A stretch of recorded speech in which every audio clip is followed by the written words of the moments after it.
My dear students, এখন আমরা একটা রিয়ারেন্স নিয়ে আলোচনা করব। মাই ডিয়ার স্টুডেন্টস, ইংরেজিতে এক্সপার্টাইজ গেইন করার, ইংরেজিতে দক্ষতা অর্জন করার একটি মাত্রই মন্ত্র রয়েছে, আর সেই মন্ত্রটি হলো তোমাকে ভেঙে ভেঙে ফ্রেজ ওয়াইজ ট্রান্সলেশন করে পড়তে হবে। আর ফ্রেজ ওয়াইজ ট্রান্সলেশন করে তুমি যখন পড়বে তখন তুমি প্রত্যেকটি প্র্যাকটিসে নাম্বারলেস ওয়ার্ডসকে হ্যাক করতে পারবে। তোমার এক্সপার্টাইজ নেক্সট লেভেলে পৌঁছে যাবে। তো চলো আমরা সর্বপ্রথমে এই রিয়ারেন্সটাকে ফ্রেজ ওয়াইজ ট্রান্সলেশন করে পড়ে নিই ভেঙে ভেঙে। দেখো এখানে কি বলছে। হি ডাইড, তিনি মারা যান, অন অগস্ট 29, 1976। 29 আগস্ট 1976 বলতে 1976 সালে। তো এখানে দেখো মাই ডিয়ার স্টুডেন্টস, একটা বিষয় তোমরা অবশ্যই মনে রাখবে, সেটা হচ্ছে যে সব সময় দিনের পূর্বে অন প্রিপোজিশন ব্যবহৃত হয়। দিনের পূর্বে অন প্রিপোজিশন ব্যবহৃত হয়, অর্থাৎ মাস বা সালের পূর্বে ইন প্রিপোজিশন ব্যবহৃত হয়, আর দিনের পূর্বে সবসময় অন প্রিপোজিশন ব্যবহৃত হয়। অ্যান্ড ওয়াজ ব্যারিড, এবং সমাহিত করা হয়েছিল বা কবর দেওয়া হয়েছিল, in the component of Dhaka university, Dhaka বিশ্ববিদ্যালয়ের প্রাঙ্গণে। ইন দ্য কম্পোনেন্ট, প্রাঙ্গণে, অফ ঢাকা ইউনিভার্সিটি, ঢাকা বিশ্ববিদ্যালয়ের। হি রোট, তিনি লিখেছিলেন, এ লট অফ, প্রচুর, পোয়েমস, কবিতা, সংস, গান, গজলস, শর্ট স্টোরিজ, ছোট গল্প, নোভেলস, উপন্যাস, etcetera. He lost his father, সে তার বাবাকে হারায়, অ্যাট দি এজ অফ 8, 8 বছর বয়সে, and at the age of 11, এবং 11 বছর বয়সে, হি শোড, তিনি দেখিয়েছিলেন, হিজ পোয়েটিক জিনিয়াস, তার কাব্যিক প্রতিভা। অ্যাট দি এজ অফ 19, 19 বছর বয়সে, হি জয়েন্ট দ্য আর্মি, তিনি সেনাবাহিনীতে যোগ দেন, অ্যাজ অ্যান অর্ডিনারি সোলজার, একজন সাধারণ সৈনিক হিসাবে। But after the First World War, কিন্তু প্রথম বিশ্বযুদ্ধের পরে, হি গেভ আপ, তিনি ছেড়ে দিয়েছিলেন, দ্য সোর্ড, তরবারি, ফর দ্য পেন, কলমের জন্য। ইট ওয়াজ ট্র্যাজিক দ্যাট, এটা দুঃখজনক ছিল যে, he had been suffering from, তিনি ভুগছিলেন বা ভুগেছিলেন, এ ক্রুয়েল ডিজিজ, একটি নিষ্ঠুর বা মারাত্মক রোগে, সিন্স 1942, 1942 সাল থেকে, অ্যান্ড রিমেইনড প্যারালাইজড, এবং প্যারালাইজ ছিল, for the rest of his life, তার বাকি জীবনের জন্য।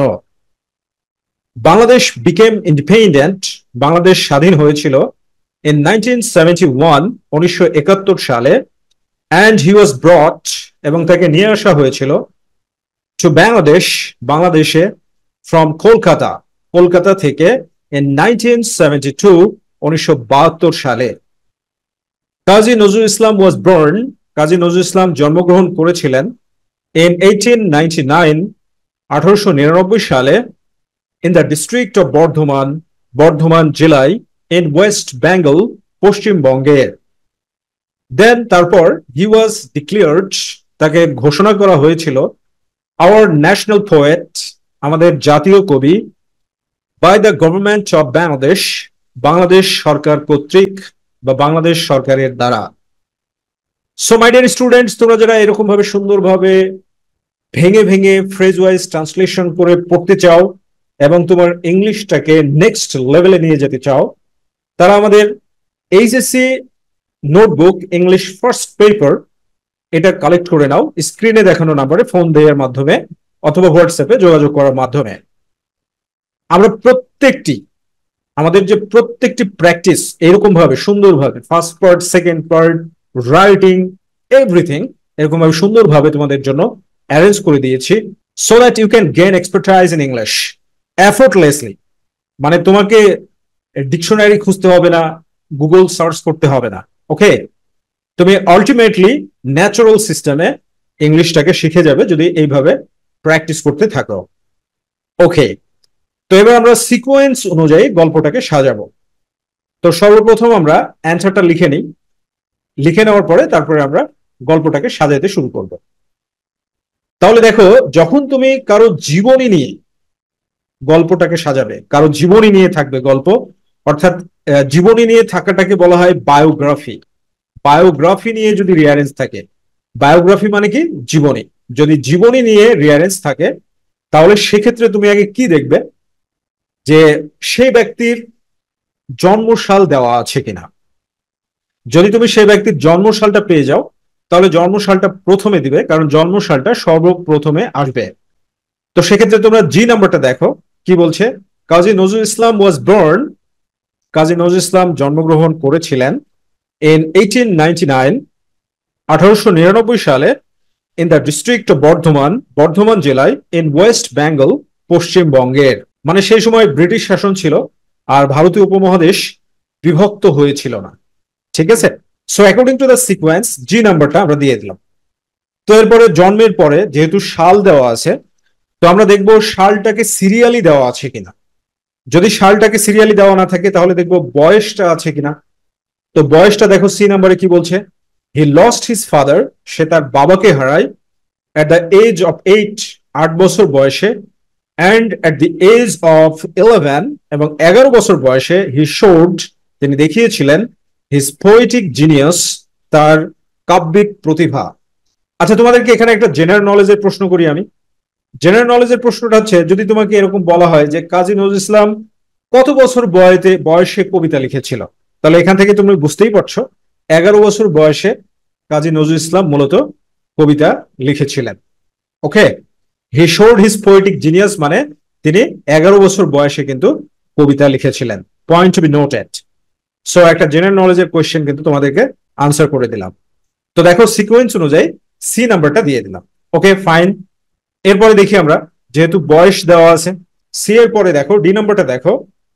at age of 19, 19 বছর বয়সে, he joined the army, at age of 19, 19 বছর বয়সে, he joined the army, তিনি সেনাবাহিনীতে যোগ দিয়েছিলেন, as an ordinary soldier, একজন সাধারণ সৈনিক হিসাবে, but কিন্তু after the first world war, প্রথম বিশ্বযুদ্ধের পরে, he gave up the sword, তিনি তরবারি ত্যাগ করেন, for pen, কলমের জন্য, অর্থাৎ তিনি লেখালেখি করার জন্য সেনাবাহিনীর প্রফেশনটাকে ত্যাগ করে দিলেন।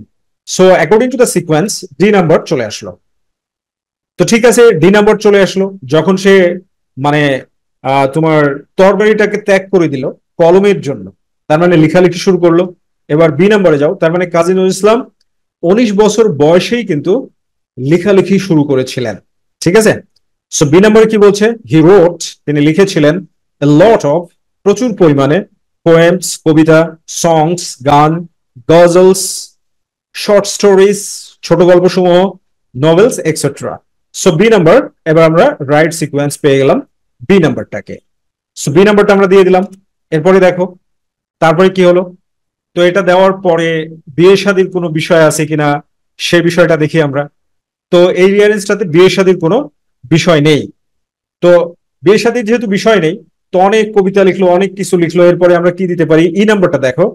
ইট ওয়াজ ট্র্যাজিক দ্যাট, এটা দুঃখজনক ছিল যে, he had been suffering from, তিনি ভুগছিলেন, এ ক্রুয়েল ডিসিজ, একটা মারাত্মক রোগে, সিন্স 1942, 1942 সাল থেকে, অ্যান্ড রিমেইন প্যারালাইজড, এবং প্যারালাইজড ছিল, for the rest of his life, বাকি জীবনে সে অসাড় অবস্থায় পড়েছিল। So according to the sequence E number is the right option. তো এরপরে কি হলো, সে প্যারালাইজড হয়ে পড়ে আছে, পড়ে থাকলো পড়ে থাকলো পড়ে থাকলো। এরপরে এফ নাম্বারটা দেখো সিকোয়েন্সে কি বলছে। তারপরে কি হলো, বাংলাদেশ বিকেম ইন্ডিপেন্ডেন্ট, বাংলাদেশ স্বাধীন হয়েছিল ইন 1971, 1971 সালে, অ্যান্ড ওয়াজ ব্রট টু বাংলাদেশ, এবং তাকে বাংলাদেশে নিয়ে আসা হয়েছিল, ফ্রম কলকাতা ইন 1972, 1972 সালে তাকে কলকাতা থেকে বাংলাদেশে নিয়ে আসা হয়। So according to the sequence, F number is the right option. তো যখন সে বাংলাদেশে চলে আসলো, বাংলাদেশে আনার পরে কি হলো দেখো, H নাম্বারে দেখো, কারণ মৃত্যু সালটা সবার পরে দিতে হয়, লাস্টে দিতে হয়। তো H নাম্বারে কি বলছে, দেন হি ওয়াজ ডিক্লেয়ার্ড, তারপর তাকে ঘোষণা করা হয়েছিল, আওয়ার ন্যাশনাল পোয়েট, আমাদের জাতীয় কবি, by the government of Bangladesh, Bangladesh সরকার কর্তৃক বা বাংলাদেশ সরকারের দ্বারা। সো এইচ নাম্বারটা আমরা সিকোয়েন্স অনুযায়ী পেয়ে গেলাম। বাকি আছে একটা, সবগুলো হয়ে গেলে একটা বোনাস হিসেবে পাবে। তাহলে এখানে দেখো কি বলছে, হি ডাইড অন অগস্ট 29। তাহলে কিছুক্ষণ আগে তোমাদেরকে একটা কারেকশনের নিয়ম বললাম। নিয়মটা কি, যে সব সময় দিনের পূর্বে অন প্রিপোজিশন ব্যবহৃত হয়। দিনের পূর্বে অলওয়েজ অন প্রিপোজিশন ব্যবহৃত হয়। মাস এবং সালের পূর্বে ইন ব্যবহৃত হয়। 29শে অগাস্ট এটা একটা দিন, ওকে, মানে আগস্ট মাস আছে বলেই আবার এটা ভেবে নিও না যেটা একটা মাস, কারণ এখানে বলা হচ্ছে একটা দিনকে নির্দিষ্ট করে বলা হচ্ছে যে অন অগাস্ট 29, 29শে অগাস্ট 1976 সালে, 1976, যে 29শে অগাস্ট 1976 সালে কাজী নজরুল ইসলাম মারা যান, অ্যান্ড ওয়াজ ব্যারিড, এবং তাকে সমাহিত করা হয়েছিল ইন দ্য কম্পোনেন্ট প্রাঙ্গণে, কম্পোনেন্ট মানে হচ্ছে প্রাঙ্গণ বা অঙ্গন, ইন দ্য কম্পোনেন্ট প্রাঙ্গণে অফ ঢাকা ইউনিভার্সিটি, ঢাকা বিশ্ববিদ্যালয়ের। সো এইভাবে যদি তুমি বুঝে অ্যানালাইসিস করে অ্যানালাইটিক্যাল অ্যাবিলিটির ভিত্তিতে স্টাডি করো, তাহলে দেখো এইখানে তুমি কতটা ওয়ার্ডকে হ্যাক করতে পারছো। শুধুমাত্র এই একটা প্র্যাকটিস থেকে তুমি প্রায় 150টা ওয়ার্ডকে হ্যাক করতে পারছো। সো অ্যানালাইসিস করে পড়াটাই হচ্ছে একমাত্র, কেবলমাত্র, শুধুমাত্র মূল মন্ত্র ইংরেজিতে এক্সপার্টাইজ গেইন করার। আর এই জন্যই আমাদের রেভলিউশনারি বুক। রেভলিউশনারি এই কারণেই বলছি যে আমরাই সর্বপ্রথম এইভাবে ভেঙে ভেঙে প্রত্যেকটি প্র্যাকটিসকে ট্রান্সলেট করে তোমাদের জন্য অ্যারেঞ্জ করেছি, so that you can gain your expertise in English effortlessly. And this is my dream specially, যে তুমি ইংরেজি শিখবে মজা করে, যেন তোমার পড়তে মজা লাগে, সবকিছু বুঝতে পারো। সেটা যারা ভালো পারো তাদের জন্য এই পদ্ধতি খুব একটা কাজের না, but I am talking about the needy and helpless student. Helpless এই কারণে বলছি যারা মানে চেষ্টার পরেও তুমি তোমার ইংলিশটাকে নেক্সট লেভেলে নিয়ে যেতে পারো, ওকে, তাদের সম্পর্কে বলছি। So don't waste your time, সময় একেবারে নষ্ট করো না। স্ক্রিনে দেখানো নাম্বারে ফোন দেওয়ার মাধ্যমে আমাদের এইচএসসি ইংলিশ ফার্স্ট পার্ট এবং সেকেন্ড পার্ট নোটবুক কালেক্ট করে নাও, যেখানে তোমরা স্পেশাল সাজেশন পাবে, প্রত্যেকটা প্র্যাকটিসের এরকম ভাবে ফ্রেজ ওয়াইজ ট্রান্সলেশন পাবে। সেটা তুমি গ্রামারের বলো, রিয়ারেন্স বলো, ক্লোজ টেস্ট বলো, প্যারাগ্রাফ বলো, ফর্মাল লেটার, মানে story writing, what ever the syllabus is, যা কিছু আছে সবগুলোকে এভাবে সুন্দরভাবে সাজিয়ে দিয়েছি।